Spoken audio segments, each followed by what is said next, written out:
Ever had that moment, where your computer just freezes up? Not just slow, but like totally unresponsive. Yeah, I think we've all been there. Like hitting a brick wall.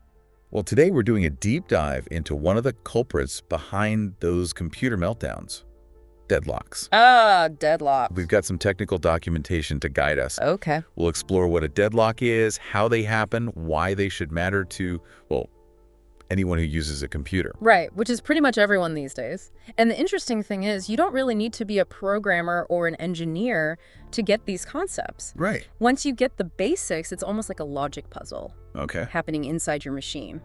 So let's unpack that a little bit. Yeah. Imagine this. 4 people sitting at a table. Each one needs something from the person next to them to continue their meal. One needs a fork, the next the spoon. Nobody's willing to give up what they're holding until they get what they need. Total gridlock. Yeah. And that's a pretty good real-world analogy for what a deadlock looks like inside your computer. It's a perfect illustration, actually. In more technical terms, a deadlock happens when you have multiple processes. Think of those as like little programs running tasks on your computer, all competing for the same set of limited resources. Okay. And those resources, it could be anything from memory, RAM, to access to your hard drive. So everyone's stuck in that standoff, like, I'm not giving this up until I get what I need. Exactly. Each process is holding onto a resource, refusing to release it until it gets the next one it needs. Yeah. And you can see how this creates a chain reaction where nothing can proceed and the system just grinds to a halt. It's a fascinating thought, though, right? Yeah. It's not some external bug. It's not a virus. This is your computer getting in its own way. Yeah, that's the thing about deadlocks. They're kind of an inherent consequence of how computers manage resources. Okay. And without the proper mechanisms to prevent or resolve them, they can bring even the most powerful system to its knees. So then how do we actually visualize this? Because our source mentioned something called resource allocation graphs. Right. And that honestly sounds a bit intimidating. They're not as complex as they sound. Think of them like a visual aid, like a blueprint almost. Okay. That lets us map out which process has which resources and what they're waiting on. It's a way to track the flow of resources in a system. So it's like a behind-the-scenes look at how the computer's trying to manage all these different things, asking for the same stuff. Exactly. So you have circles that represent the processes. Let's think of them as chefs in a busy kitchen, and they each need specific ingredients or resources to complete their dish. Okay. And then you've got squares, and these represent the resources themselves, like a stand mixer or an oven or a specific set of utensils. Okay, so circles are chefs, squares are kitchen tools. I'm following. How do we actually see the deadlock, though? The standoff in this graph? That's where the arrows come in. So an arrow pointing from a resource to a chef means that that chef is currently using that resource. So they're in the middle of using the stand mixer, let's say. Now, if an arrow points from a chef to a resource, it means they've requested it, but it's currently unavailable. They're waiting for it. So maybe our chef needs that oven, but it's currently occupied. So if you got a bunch of arrows pointing in different directions, a lot of waiting happening, no clear path for everyone to get what they need, that's when you've got a recipe for disaster. Exactly. It's like a kitchen where everyone's waiting on someone else to finish using a tool or an ingredient. Right. And as a result, no one can actually complete their dish. It makes a lot more sense. So we know these processes are competing for these resources, but are all resources created equal in the eyes of the computer? That's a great question, and it gets to the heart of how these deadlocks actually arise, because the answer is no. Right. Not all resources are treated equally by the system. Our source makes a really important distinction between what are called reusable resources and consumable resources. Okay, let's break that down. Yeah. What's the difference? So think about a printer connected to your computer. Okay. That's a reusable resource. Okay. Multiple processes might need to use it, but the printer itself isn't used up in the process. Right. One process can print a document, release the printer. Another process can come in and use it. Makes sense. Yeah. What about consumable then? These are more like messages passed between different parts of a program. Okay. So imagine one process sends a message to another. Once that message is received and read, it's gone, it's consumed. Yep. Another process can't just pick up that same message and use it again. So it's kind of like a one-time deal, like sending a text message. Once it's read, It's not like someone else can intercept that same message. Precisely. Okay. Now, our source focuses mainly on deadlocks arising from these reusable resources. Okay. Because that's where things tend to get a little bit sticky.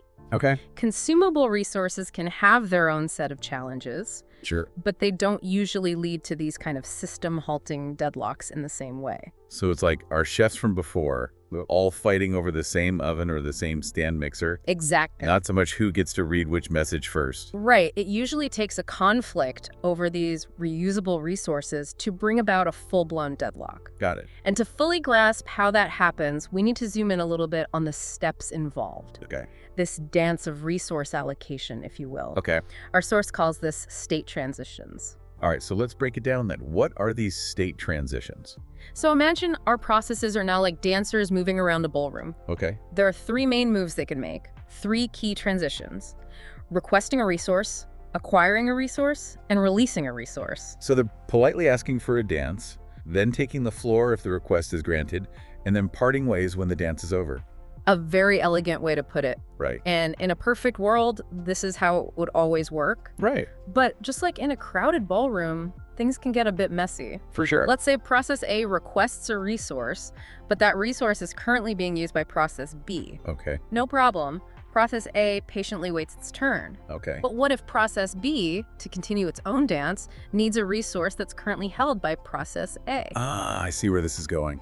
Now we've got 2 processes stuck waiting on each other. Exactly. The classic standoff. It's this circular dependency that really forms the heart of a deadlock. Okay. The system is stuck because every process in the deadlock is waiting for another process in the deadlock to release the resources they need. It's like a very complex dance routine where everyone's forgotten the steps and they're all just waiting for someone else to make the first move. Exactly. And that's when we see, as users, that spinning wheel of doom, Right. completely oblivious to the drama that's happening. Yeah, it's easy to forget that underneath that sleek interface, there's this whole symphony of processes all vying for these resources, Right. all orchestrated by the operating system. So is there any way to actually know if a system is headed for that kind of deadlock disaster? Or are we always at the mercy of the operating system to, be able to handle it? That's where the concepts of safe states and deadlock states come in. Okay.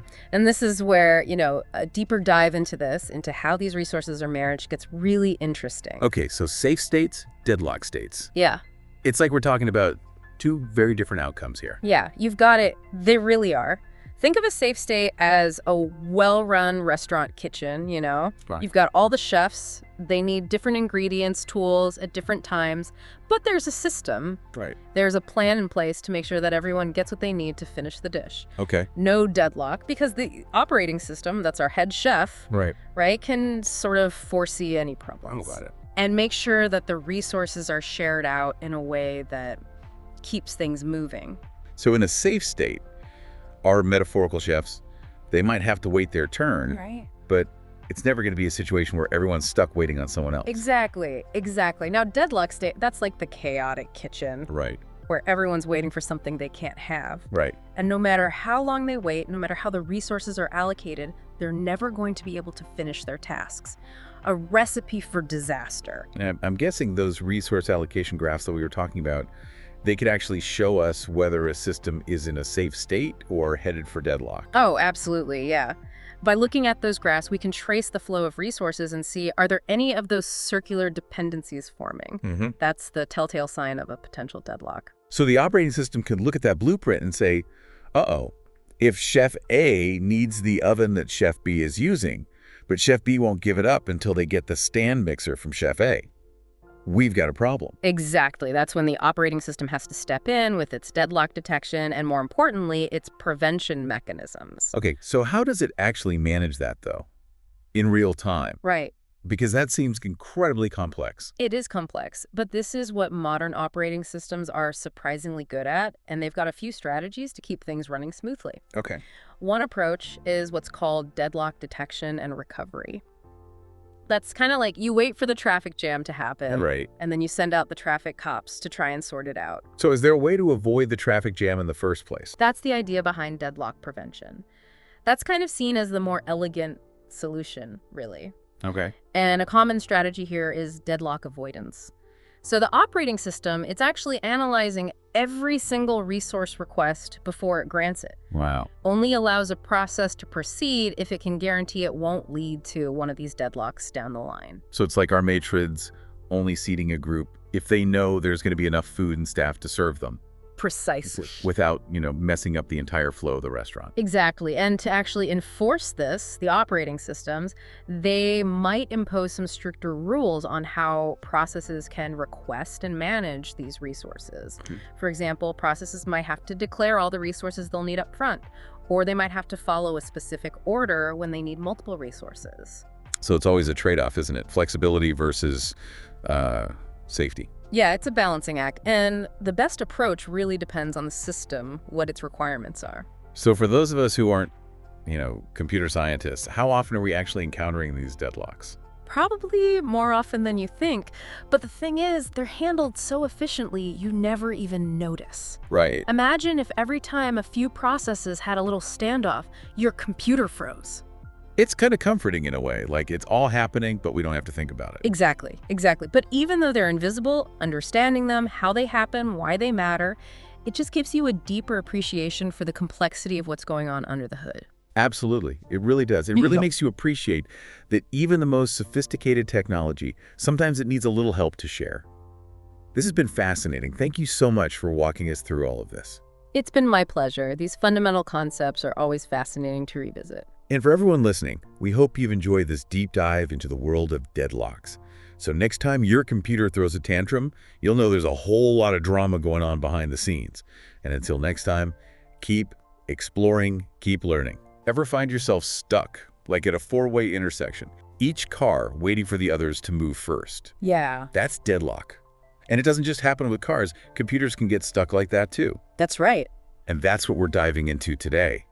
How computers figure out when they've gotten themselves into one of these digital jams. Exactly. We're using this technical document on operating systems as our guide. And don't worry, we're going to break it all down into plain English. Absolutely. And by the end, you'll be surprised how relevant this stuff can be, even outside the world of computers. Okay, so let's jump right in. What exactly is a deadlock in this context? So imagine multiple processes, each holding on to something like a program clinging to a piece of data.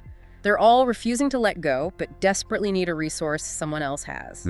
Total standstill. A digital standoff. Okay, that makes sense. Exactly. It's this state where two or more processes are blocked indefinitely. So like if one program needs the printer, A&D the hard drive, but another program already has the hard drive and is waiting for the printer. Deadlock. Okay, I get it now. It's a recipe for a digital traffic jam. So how do we make sense of all this? Our text mentions something called resource allocation graphs. Right, so imagine this. Circles, those are our programs. Squares, they are our resources, things like printers or hard drives.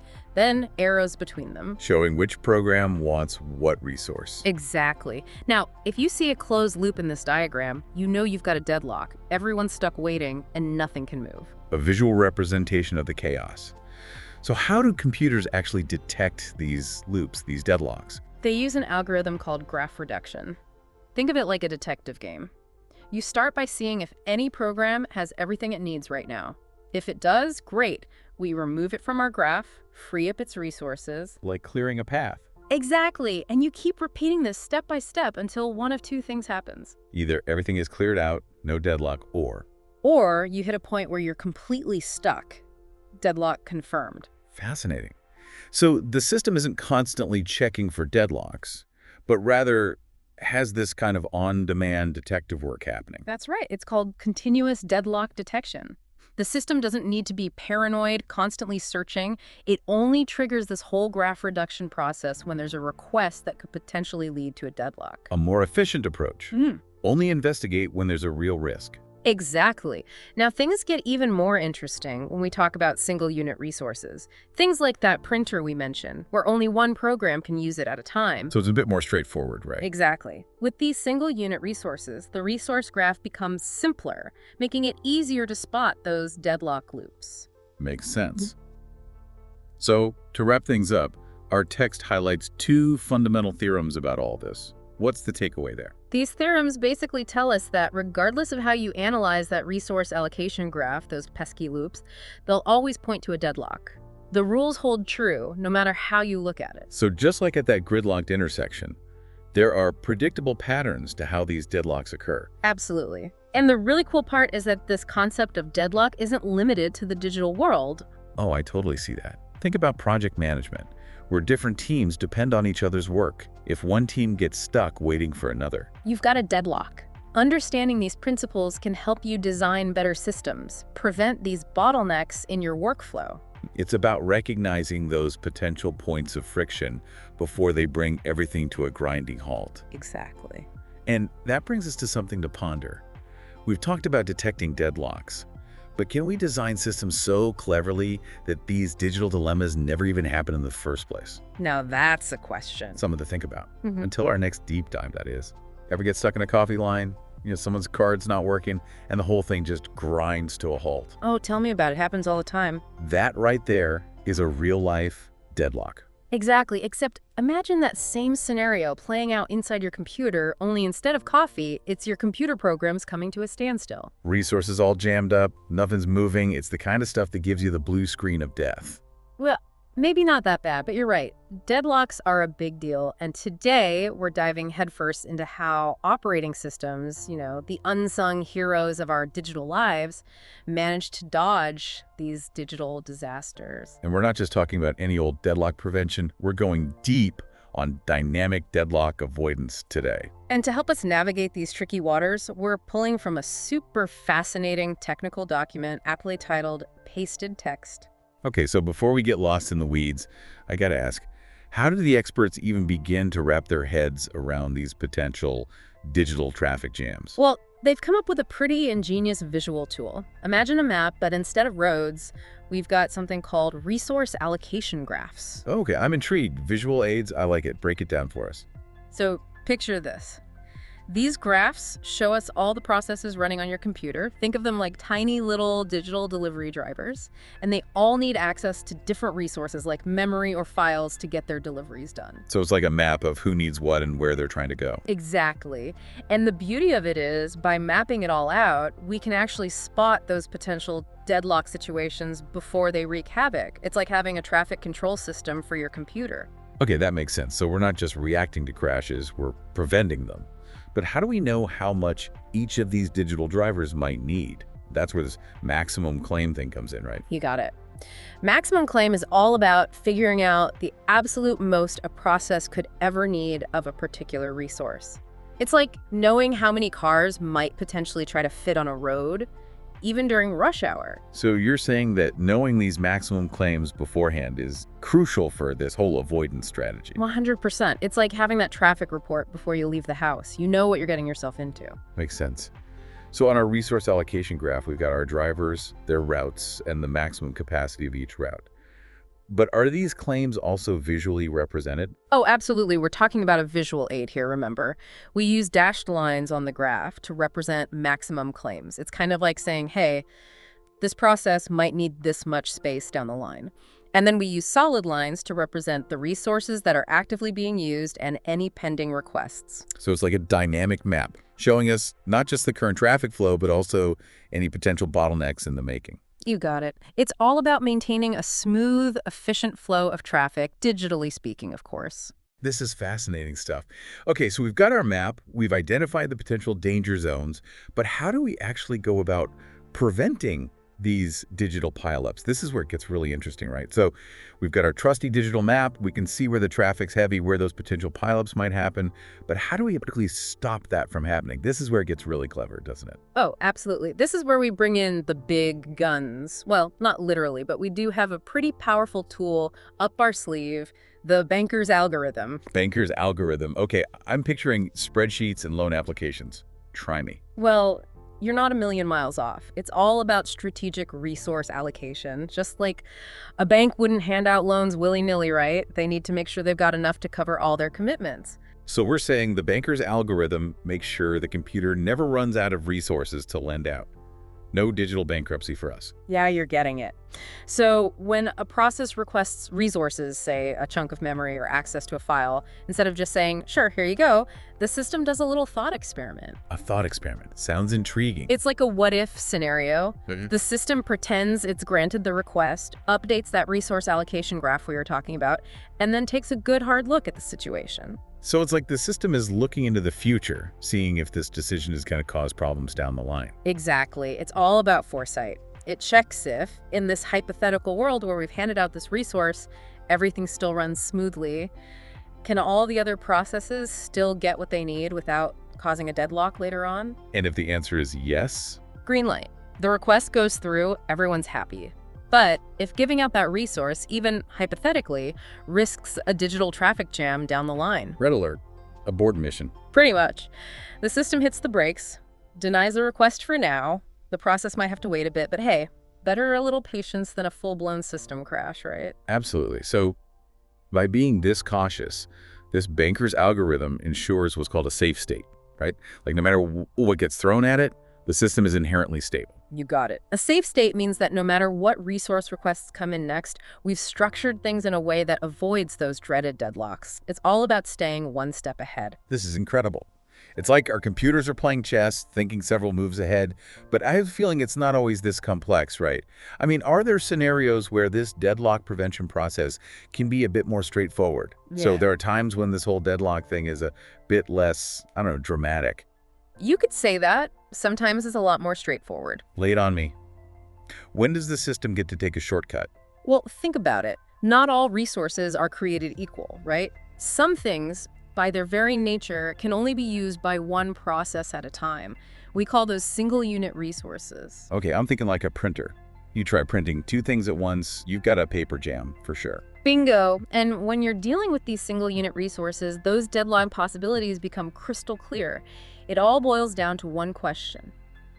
Is there a cycle of processes stuck waiting on each other? A cycle, like process A needs something from process B, but process B is waiting on process C, and round we go. Exactly. And with single-unit resources, we don't need complex algorithms to prevent these situations. We just need to make sure these cycles can't happen in the first place. So if our system is designed so that you never have those circular dependencies, then you're golden. No deadlock drama. You've got it. Elegant and effective. And it saves our systems from a whole lot of unnecessary stress. Amazing. It's like building those traffic circles right into the design, keeping everything flowing smoothly. Well, this has been a wild ride. We have gone from real-life gridlock to digital traffic jams, explored how experts map those digital highways, and learned about the brilliant systems that keep our computers from coming to a screeching halt. And to think, we've only scratched the surface of one deadlock avoidance technique, the banker's algorithm. There's a whole world of deadlock prevention strategies out there just waiting to be explored. It really makes you think, though, could we apply these same principles to, say, booking meeting rooms, managing project deadlines, even global resource allocation? Now that's something to ponder. Maybe the solutions to avoiding those real-world deadlocks are right in front of us, hidden within the ingenious systems we've created for our computers. Until next time, this has been The Deep Dive. Ever feel like you're stuck? Like you're waiting for something, but it's waiting for you. Yeah. The ultimate catch-22 of frustration. Right. Well, guess what? Computers get stuck too. And when they do, it's called, you guessed it, a deadlock. Aha. So today we're diving deep into the world of deadlocks, what causes them, and more importantly, how to prevent them. Sounds exciting. Now we're drawing insights from this super interesting, albeit a tad technical research paper all about deadlock prevention strategies. Right.